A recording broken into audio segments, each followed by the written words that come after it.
Permite aqui, eu estou gravando o áudio.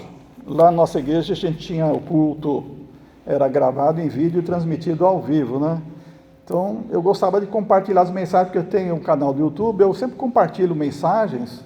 Então uma ocasião como essa também eu compartilho, tem amigos que querem ouvir, irmãos em Cristo que sempre estão também nos acompanhando.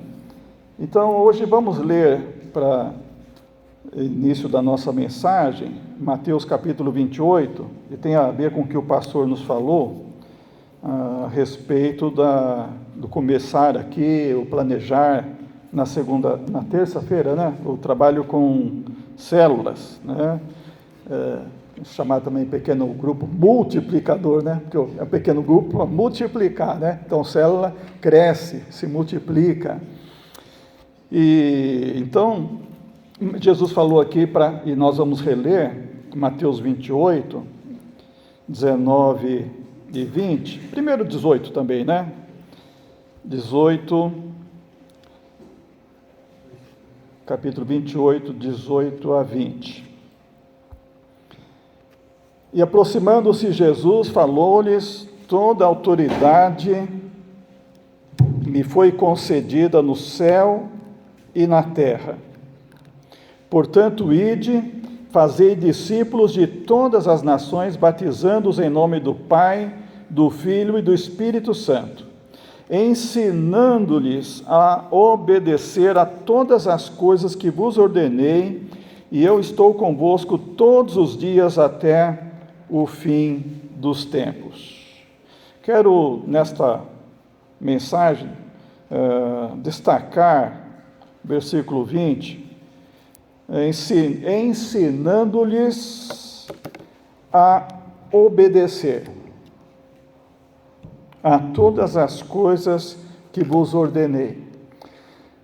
Eu acho a coisa mais difícil, eu entendo e tenho observado isso no ministério, durante esses 40 anos de ministério, creio que o pastor Glacier é a mesma coisa, e os irmãos que são líderes também, professores de EBD, pregadores, evangelistas, que uma coisa é a gente ensinar e a pessoa aprender, outra coisa é levar a pessoa a viver, a obedecer. E nossas versões antigamente traduziam assim: ensinando-lhes a observar todas as coisas que vos tenho mandado. E no meio do século XXI, que eu gosto de usar ultimamente, a nossa versão dos batistas brasileiros, a mais atual, né, ao meio do século XXI, ela é uma tradução muito boa na minha análise, e ela traz o verbo obedecer, ensinando-lhes a obedecer todas as coisas. Nós acabamos de cantar ser fiel no meu falar, no meu agir, né, em todo o nosso proceder. Então nessa mensagem eu quero levar um pouquinho mais aquilo que preguei no dia 16 de fevereiro, deu justamente um mês, né, porque fevereiro tinha 28 dias, então hoje é 16 também, mas agora é 16 de março. Estava observando o calendário. Como o pastor Glacier disse, ele tinha me convidado para pregar no domingo que vem, mas então estarei lá com minha mãe para cuidar dela por uma semana, enquanto minha irmã vai cuidar da tia, a nossa tia Isabel. Então, eu pedi para o Lucas, né, ele já compartilhou ali, aquele domingo, eu abordei o primeiro ponto ali, temos o conhecimento real, está aqui no slide, pregando sobre tudo é possível, porque nós temos o conhecimento real. E eu lembrava os irmãos que nós temos na Bíblia só 2 vezes a expressão na Almeida Corrigida Fiel, tudo é possível, essa frase, tudo é possível. A primeira em Mateus 19, verso 26, para Deus tudo é possível. E Marcos capítulo 9, 23, tudo é possível ao que crê. Então, continuando nesse sentido, eu falava aos irmãos como é importante a gente crer em Cristo, acreditar em Cristo. A gente realmente escolher fazer a decisão certa. Então a gente aprende a lição, mas a gente tem que escolher isso. Eu quero isso para a minha vida, eu vou viver isso, fazer a decisão certa. Então nos remetemos a obedecer, a observar o que Jesus falou. Lucas estava falando sobre promessa aqui no momento de passos de fé, tem uma conexão com isso também. Eu estava lembrando essa semana de uma música, uma letra muito bonita. Marcos Witt canta, ele é espanhol, ele é muito conhecido do mundo, né? Alguns irmãos devem conhecer, eu gosto muito dele, né? Ele tem uma letra que ele canta assim: Deus de pactos, que guardas tuas promessas, que cumpres tua palavra, que guias meu destino. Isso aqui, meus irmãos, nós temos que crer nas promessas, não duvidar, realmente crer que Deus cumpre a sua palavra. Então uma coisa é a gente aprender, ter o ensino, a outra é realmente crer nisso, e levar isso a mudar a nossa vida e em todo o nosso ser. Então por isso eu tenho pregado, tudo é possível, lembrando que naquela mensagem falava de George Miller, que durante toda a sua vida, ele leu a Bíblia 200 vezes, e quantas vezes de joelho, alguém lembra?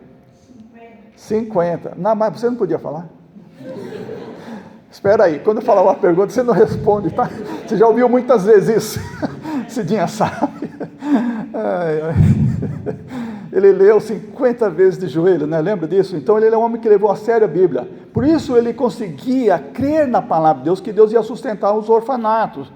E ele tinha um caderno anotado, 50.000 orações, irmão Neus, Lucas, nesse espaço de fé. O caderno dele tinha 50.000 orações. Uma vez um repórter perguntou se alguma oração não tinha sido respondida na vida dele. Ele falou: nunca. Todas as orações que ele fez tinham sido respondidas. Há muitos detalhes que eu podia falar aqui da história dele, acho que o pastor tem pregado, os irmãos têm lido talvez sobre isso também, ouvido também. Então isso é crer. Eu lembro que uma vez ele estava indo para Negueb, acho que é Negueb se eu não me engano, de navio, naquele tempo antigo, né? Tudo vapor, naquela coisa difícil de transporte. Hoje o avião decola e aterriza com tempestade e tudo, né? Tem equipamento, se não for uma tempestade muito prejudicial, ele aterriza e decola. E naquele tempo era vapor. Aí o capitão chegou para o George Miller e disse assim: Sr. George Miller, nós não iremos chegar a Negueb a tempo. Ele falou: nunca? Eu nunca falhei a um compromisso do meu Deus. Então vamos subiu lá na cabine do capitão e pediu para o capitão: se ajoelha aqui, vamos orar. E orou: Senhor, e tal, orou assim, agradecendo que ele ia chegar a tempo. Quando o capitão ia começar a orar, ele falou assim: não precisa orar não, o senhor não acredita, levanta. Aí eles ficaram em pé, o capitão olhou para frente, parece que tinha um túnel aberto assim à frente, e podiam caminhar, né? Navegar, e chegaram a tempo para ele pregar. Então ele falou: nunca, nenhuma oração, respondendo aquele repórter, nunca. Aí ele lembrou: tem uma oração sim que Deus não respondeu ainda. Viu, Lucas? Falar de você porque você estava aqui hoje nos Passos de Fé, você sabe dessa história? Tem uma oração, ele lembrou que tinha uma oração que não tinha sido respondida. Um amigo meu, disse ele, antes de morrer pediu para orar pelo filho. E o filho ainda não se converteu, mas vai se converter. E a história registra que no dia do funeral do George Miller, aquele jovem entrou aos prantos, rendendo-se aos pés de Jesus Cristo. George Miller não viu, mas a oração dele foi respondida. No dia do culto fúnebre, aquela oração se cumpriu. Então nós temos que crer, acreditar, irmãos, confiar, e assim que estudando a Bíblia, estudando a palavra de Deus, nós vamos crescer nesse conhecimento. Então hoje olhando o segundo ponto, né, o primeiro temos o conhecimento real. Hoje eu quero levar os irmãos a pensar por que tudo é possível, porque nós temos a promessa real. Antes de chegar lá, firma isso, acredite em Cristo, acreditar no sentido de crer. E escolha sempre fazer a decisão certa e obedecer fielmente a Ele. Porque se você lê a Bíblia todos os dias, lembra, eu quero recordar aqui também do que eu falei naquele dia, rapidamente, porque olhando talvez a gente guarda um pouquinho mais. Você lembra disso? Preguei naquele dia sobre quantas vezes por semana a gente precisa ler, pelo menos, para que a vida tenha uma transformação? Quantas vezes por semana? Quem lembra que o pastor pregou domingo passado aqui, menos cedinha? Quem lembra daquele nome difícil que ele falou aqui? Quem lembra? Quem lembra do que o pastor pregou semana passada? Essa aqui é a questão. Nós esquecemos o Evangelho. Foi Martinho Lutero ou foi... Acho que Martinho Lutero que diz, né? Nós temos que ler o Evangelho todos os dias. Por quê? Todos os dias nós o esquecemos. O pastor falou muito bem, é importante a gente vir no culto, cultuar a Deus, adorar a Deus, isso enche as nossas baterias. Mas amanhã, talvez você esqueceu tudo, não lembra nem a mensagem do pastor. E você precisa ler a Bíblia todos os dias. Porque nessa leitura diária da palavra de Deus, vai ter fé como o George Miller. Vai confiar em Deus, a fé vai se estabelecer. Meu propósito hoje em reforçar isso daquele dia, é que se o irmão ou a irmã não está lendo a Bíblia todo dia, o jovem ainda não aprendeu a ler a Bíblia todo dia, não estou falando ler aquela coisa assim de 1 minuto, vai ter um tempo a sós com Deus, é onde a palavra realmente pode entrar no seu coração, e ficar no seu coração, e aquilo fazer diferença no seu dia a dia. Se você não está lendo a Bíblia todo dia, meu propósito é que você entenda isso aqui. Se você lê uma vez por semana, olha só, isto é insignificante para a sua vida espiritual. Lembra aquela pesquisa? Foi feita aquela pesquisa que contou 40 mil pessoas de 8 a 80 anos, uma pesquisa séria. Mostrou isso, uma vez por semana a Bíblia é insignificante, 2 vezes por semana é insignificante, 3 vezes por semana um pouquinho significante. Mas quando se lê a Bíblia, essa é onde está aqui nesse slide, né, onde está a entrevista lá, mas lá está em inglês, eu transcrevi, usei um tradutor para o português para pegar esses dados direto da fonte. Se alguém tiver interesse, depois a gente passa lá, está gravado o Lucas pode até mandar para os irmãos. Mas quando lê 4 vezes por semana, né? Lembra o que eu falei? Então, a pesquisa detectou que acontece mudança significativa na vida e no comportamento do crente. Primeira coisa, sentimento de solidão cai 30%, problema de raiva cai em 32%, amargura nos relacionamentos, casamento, relacionamento com os filhos, assim por diante, relacionamentos, diminui 40%, e alcoolismo diminui 57%, isso em contexto americano, porque lá tem muita crente que bebe, sabe? Então, está falando que a pesquisa detectou que até nisso estava ajudando eles a diminuir, né?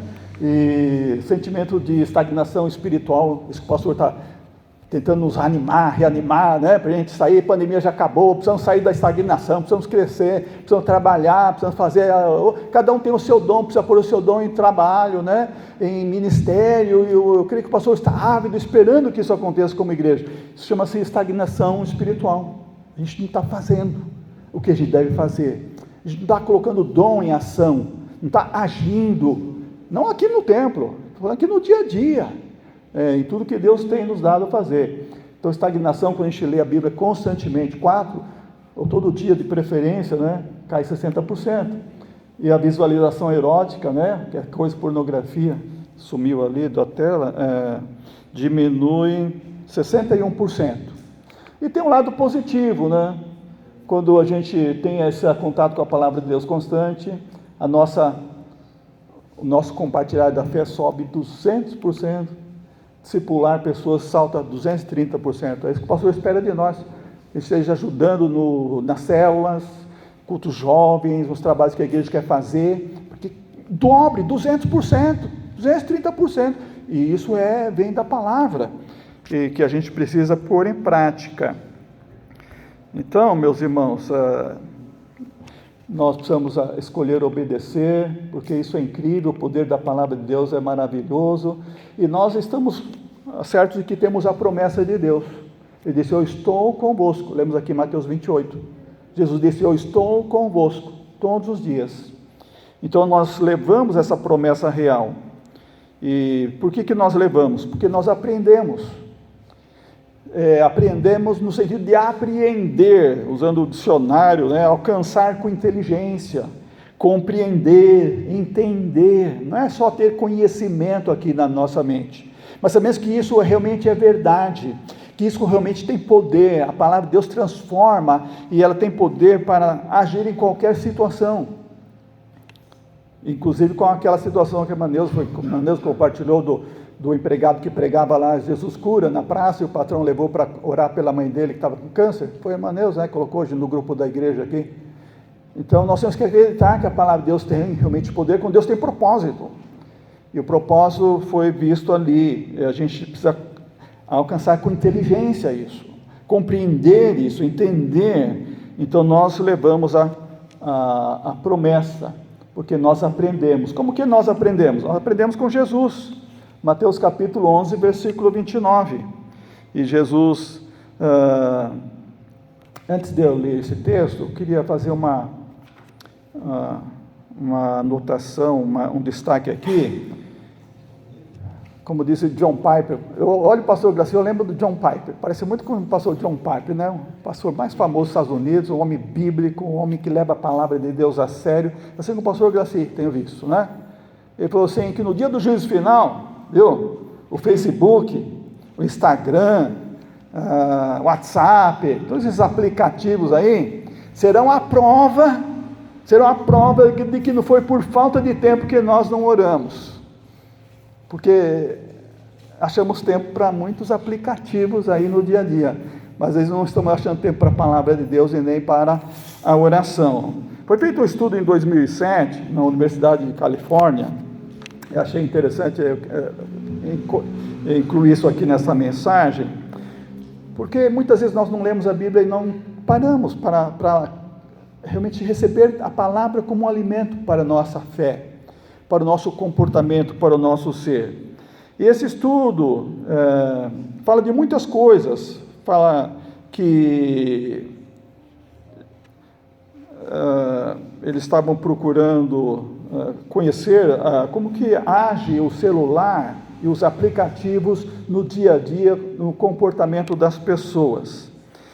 E eles descobriram que existe um mecanismo que evolui e foi muito explorado, está sendo muito explorado para manter as pessoas viciadas em celular, viciadas em aplicativos. E chamado isso de limbo da dopamina barata. Os estudos revelam, e isso foi publicado em revistas científicas, que engenheiros usaram o estudo para detalhar o comportamento e como capturar e monetizar cada segundo do foco da pessoa. Então foi criado isso como sendo chamado uma economia de atenção, onde as empresas hoje, e desde aquele tempo, estão competindo não pelo dinheiro diretamente, elas estão competindo pela capacidade de prestar atenção. Às vezes a Cidinha fala para mim, agora só está me parecendo borboleta, porque ela gosta de ver coisa de artesanato lá no Pinterest, ou às vezes no YouTube, né? Eu falo, porque você parou um pouquinho mais numa borboleta. Agora o algoritmo lá vai mandar só borboleta para você, porque ele viu que você se interessou por borboleta. Vamos perceber isso nos aplicativos? Você está vendo uma coisa, daqui a pouco aparecem outras coisas, aquela coisa que você estava vendo. Porque o algoritmo funciona assim, ele quer viciar você naquilo que focou, aquilo que chamou a sua atenção. Então, esses programas, esses aplicativos, geralmente esses não pagos, esses grátis, usam uma forma viciante. A criança fica viciada, o adolescente fica viciado, o jovem, o adulto, não importa a idade, porque ele é feito para viciar. E eles descobrem que o cérebro funciona assim. O cérebro pode ser viciado através do uso diário daqueles aplicativos, da maneira como eles são estudados, elaborados e entregue ao público. Então, 4 coisas significantes revelou essa pesquisa do comportamento. Primeiro, o seu foco é literalmente a nova moeda. As pessoas não estão interessadas no seu dinheiro, estão interessadas no tempo que você para diante de alguma imagem ou de alguma coisa que aparece na tela do celular, ou daquele aplicativo que tem conexão com a internet. Então, aquele tempinho que você parou ali, é esse o valor monetário. Segundo, o tempo gratuito desse aplicativo não é de fato gratuito, tem um preço real. 5 horas diárias do trabalho de um brasileiro custam, neste sentido da aplicação da economia da atenção, 150 mil em potencial ao longo de um ano. É o que você custa. Em termos de 150 mil em potencial ao aplicativo ao longo de um ano, por causa da publicidade. Terceira coisa, que o seu cérebro responde a notificações como se fosse uma ameaça física. Eles descobriram isso. Você está lá, o telefone manda um sinalzinho, plim, plim, uma mensagem, a musiquinha do WhatsApp, chegou uma mensagem, do MSN, chegou a mensagem. Aquele sinal te faz em alerta. O que é? Será que é importante? Se é necessário, tem que abrir? Vou ver agora. Quando a gente chegar na igreja, tem que desligar o celular. Ou então colocar no modo avião, para se chegar uma mensagem, não tirar o foco, não tirar a atenção. Ou na escola, agora nas escolas está sendo proibido, em muitos lugares, né, o uso do celular, porque a criança tem que focar, o aluno tem que focar no estudo naquela hora. E as grandes empresas colocam no regimento interno da empresa que é proibido usar o celular durante o trabalho, por causa disso. Uma mensagem, um sinal para tirar o foco do trabalho e baixa produtividade. Então quem trabalha com CLT está preocupado com isso, porque a produtividade baixa quando a pessoa recebe notificações através do celular. E quarta coisa, a pesquisa aponta que a técnica mais eficaz de proteção não é disciplina. Eu sou uma pessoa bem disciplinada. Cidinha sempre fala em casa isso. Por mais que a gente seja disciplinado, a gente não consegue ter esse controle. O que faz ter esse controle é tirar os sons de notificações. Meu celular, tirei tudo som de notificação, só do WhatsApp que eu deixo. Se a Cidinha mandar para mim, porque tem como se personalizar lá, né? Só uma pessoa, eu quero receber um sinal. Especialmente quando ela viajava, né? Então, ela mandava uma mensagem no WhatsApp e eu recebia uma notificação, só dela, de ninguém mais. Eu sabia que ela mandou uma mensagem para mim, eu ia abrir, está em viagem, está tudo bem, e acontece. Então, tirar todas as notificações, tirar todos os alarmes, tudo, para que nada venha enviar mensagem, sinal sonoro, para tirar o seu foco. Você está estudando, está trabalhando, você quer aquele momento de meditação com Deus, aquele seu a sós com Deus, que nada venha tirar o foco daquele momento que é Deus. Por exemplo, é o que nós estamos focando nessa noite. Então é importante isso. Esses homens que trabalham, esses engenheiros da informática que trabalham com essas coisas, esses donos de Google, Twitter, Facebook, eles usam o celular no modo avião, enquanto eles estão trabalhando. Eles não querem nada tirando a sua atenção. Então quando você precisa focar em Deus, a oração, o culto, a leitura da Bíblia, coloque tudo no modo avião. Você tem aplicativo lá, celular, coloca no modo avião, que nada venha tirar o seu foco, nada venha desviar a sua atenção. Então aí nós aprendemos. E nós aprendemos como? Nós aprendemos com Jesus. Jesus disse: aprendei de mim, que sou manso e humilde de coração, e achareis descanso para a vossa alma. Mateus 11:29. Então isso é uma coisa que a gente precisa desenvolver, o aprender de Jesus. Jesus, quando ensinava, geralmente tirava as pessoas do meio da cidade, do tumulto. O Sermão da Montanha, Jesus está num campo lá, as pessoas estão concentradas, ouvindo Jesus, não tem nada lá para distrair, estão só lá pensando, ouvindo, recebendo de Jesus o que ele está falando. Geralmente Jesus, ao ensinar, tinha esse modo de ver se tem alguma coisa para atrapalhar ali, né? E fazer com que as pessoas ficassem com atenção para receber a palavra da vida. Quando eu estava no seminário, uma vez perguntei para o professor, como é que Pedro podia lembrar tudo aquilo que Jesus ensinou? E outros apóstolos, como é que eles podiam lembrar e escrever para nós o Evangelho e as cartas? E ele me disse uma coisa interessante naquele tempo. Naquele tempo eles não tinham o que nós temos hoje, tanta informação. A gente vive um mundo da informática, um mundo da informação, né? A gente é bombardeado de informação de todos os lados, o dia inteiro. A nossa mente está poluída muitas vezes, não tem espaço para a palavra de Deus. Naquele tempo não, viviam a vida simples, pescador, a dona de casa ali que perdeu a moeda vai varrer para achar a moeda dentro de casa, aquela vida simples, sem muita informação. Então quando Jesus chega e leva a eles a palavra da vida, eles recebem toda aquela palavra, eles guardaram toda aquela palavra ao ponto de poder escrever e transmitir para nós. Então isso é processo de educação. O que nós recebemos, nós vamos levar para outras pessoas. E isso nós precisamos fazer aprendendo de Jesus. Nós aprendemos porque a educação cristã é um processo contínuo.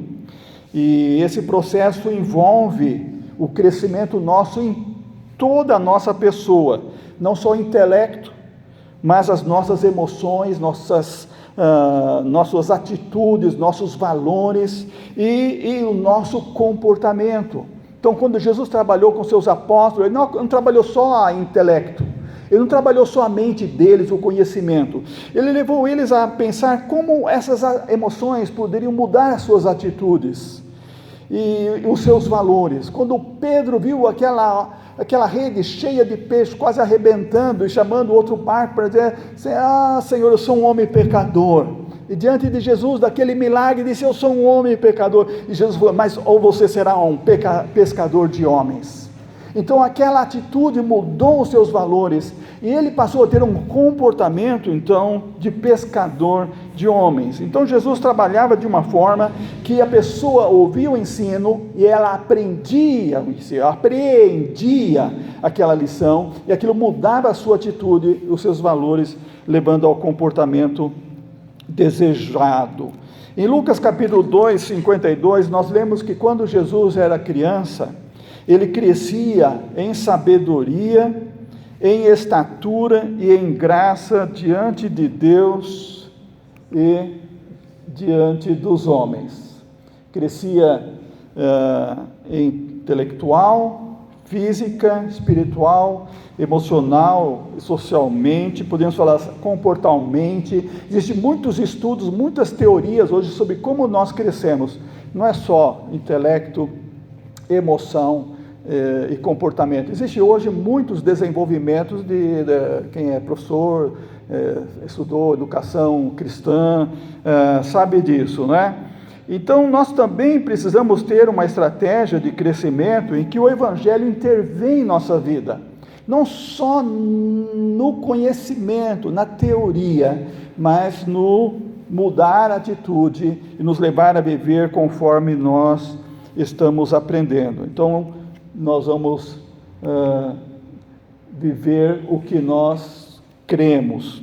Eu trouxe eu gosto de desenhos, esse aqui é o que fiz meio assim, não é uma coisa profissional não, para falar um pouquinho sobre como esse processo de educação cristã.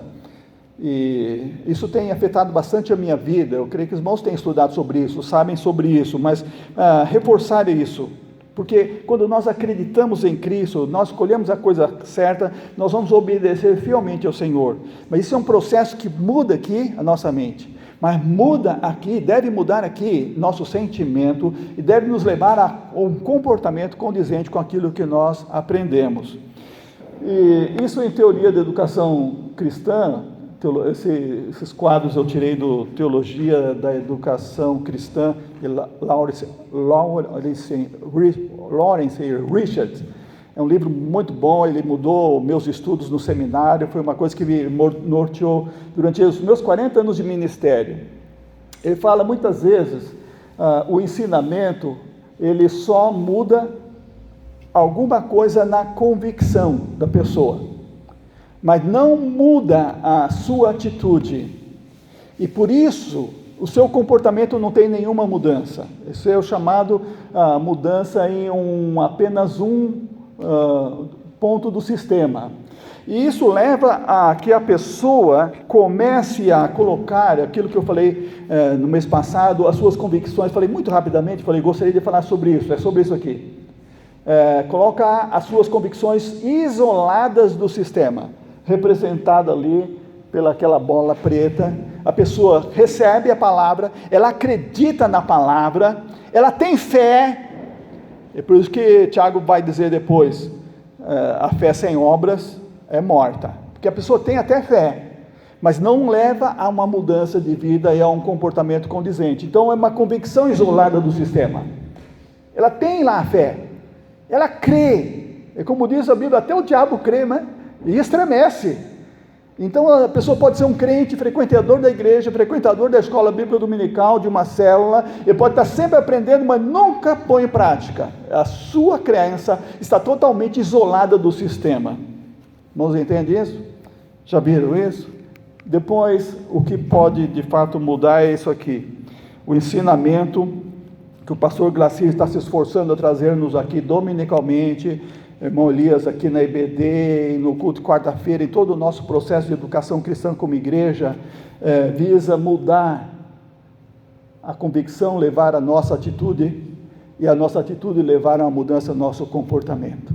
Pode começar aos poucos isso daí, mas depois vai chegar um momento em que de fato isso vai acontecer de uma forma inteira. Vamos colocar em prática realmente, e haverá um relacionamento harmonioso entre o que nós cremos, o que nós sentimos, nossas atitudes e o nosso comportamento. Isso que é realmente o que Jesus estava dizendo, eu creio assim, ensinando-os a obedecer todas as coisas que eu vos tenho mandado. Não adianta nada ensinar a pessoa a aprender, mas não obedecer. Não ter mudança de atitude e não ter mudança de comportamento no seu dia a dia. Nos entende? Isso que é o Evangelho de Jesus intervindo em todos os elementos do nosso sistema, na nossa vida. Assim como nós cremos, nós sentimos, assim nós agimos. Eu estava lendo uma devocional de Moody, do dia 12 de fevereiro, e ele estava citando Blackwood. Eu tentei pesquisar quem era esse homem de Deus. Imagina, Moody está muito distante de nós no tempo, e ele estava citando alguém que era antes dele, provavelmente.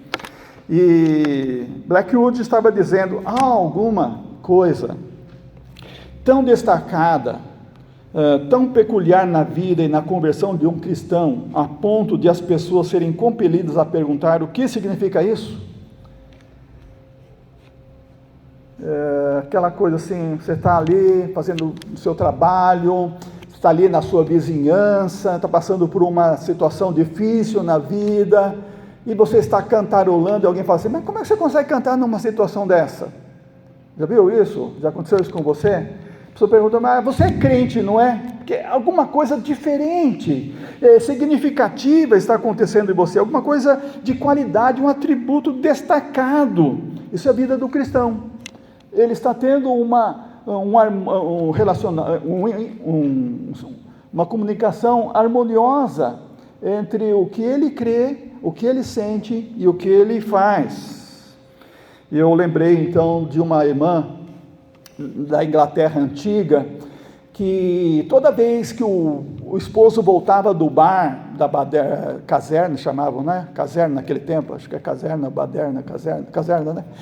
E na Inglaterra antiga, tempo que ainda não tinha luz elétrica, e toda vez que aquele marido voltava aí bêbado, ébrio, ela o recebia, preparava, esquentava a água para tomar um banho quente, esquentava a comida para ele comer. Olha só, não sei se você tem um marido que não é crente e que chega em casa bêbado, alcoolizado, gritando, chutando a porta. Quando um marido entra assim, chutando a porta, os filhos se encolhem de medo, porque sabe que está chegando, parece que um demônio ali dentro. Bom, diz Vim Malgo dizia que dentro de cada garrafa de álcool, de bebida alcoólica, tem um demônio preso ali, né? A pessoa vai receber aquilo. Então, ela fazia isso toda vez. E um dia eles estão conversando lá no bar, e um resolve perguntar para o outro, como é que sua esposa recebe você quando chega em casa? Então um falou lá que ela batia nele, e outro dizia assim, minha mulher fecha a porta, não deixa eu entrar dentro de casa, e alguns falavam coisas assim, que uma mulher fazia quando chegava.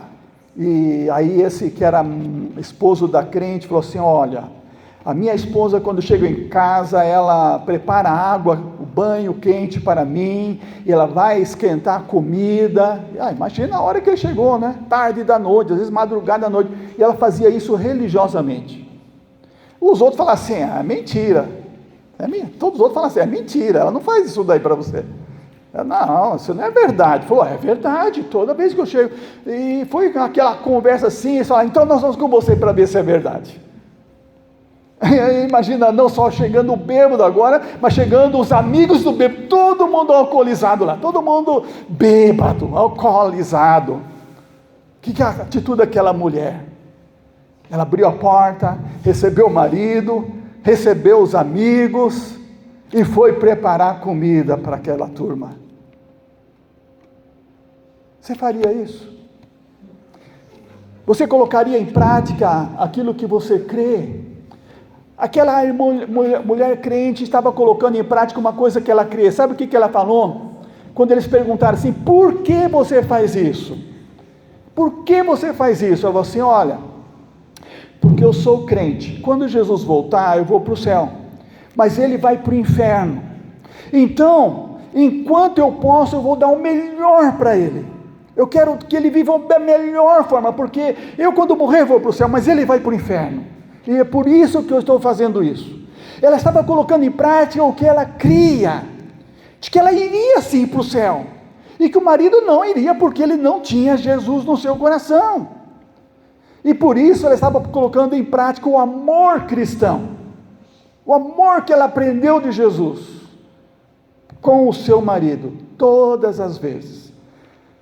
Diz a história que aqueles amigos, um falou assim, eu quero esse Jesus para mim. Em choro, eles começaram a falar, eu quero esse Jesus para mim. E o marido também se converteu naquela noite. Diz a história sobre isso. Isso é alguma coisa que ilustra quando nós cremos e nós realmente temos a atitude certa, temos o sentimento certo e nós temos o comportamento certo. Então o mundo vai dizer, que é isso que está acontecendo? O que é isso? O que isso significa na sua vida? As pessoas precisam olhar para nós e chegar a esse ponto assim, o que isso significa? Há alguma coisa diferente, eu quero isso para mim também. Então isso é quando o Evangelho está em nossa vida, e está agindo em todos os elementos da nossa vida diária, nossas convicções, nossas atitudes e nosso comportamento. Amém, irmãos? Eu não gosto de pedir, apelar assim, amém, mas hoje foi o momento que eu pedi. Acreditar em Cristo, escolher a coisa certa, obedecer fielmente a Ele, porque nós temos aprendido de Jesus. Aquela irmã aprendeu de Jesus, aprendei de mim que sou manso e humilde de coração, e achareis descanso para a vossa alma. Por isso que nós estamos nesse processo contínuo de crescimento, e isso deve envolver toda a nossa pessoa, o intelecto, o físico, o espiritual, o emocional, o social. Devemos assim crescer nessa fé, neste amor, nesse testemunho, porque tudo é possível. Amém. Não, eu não vou continuar não. Se eu fosse continuar, pastor, ia levar mais meia hora ou 1 hora. Se um outro dia o pastor me der a oportunidade, eu continuo. Que Deus nos abençoe, meus irmãos. Passo a palavra ao pastor Graci para fazer o encerramento do culto. E agradeço a oportunidade.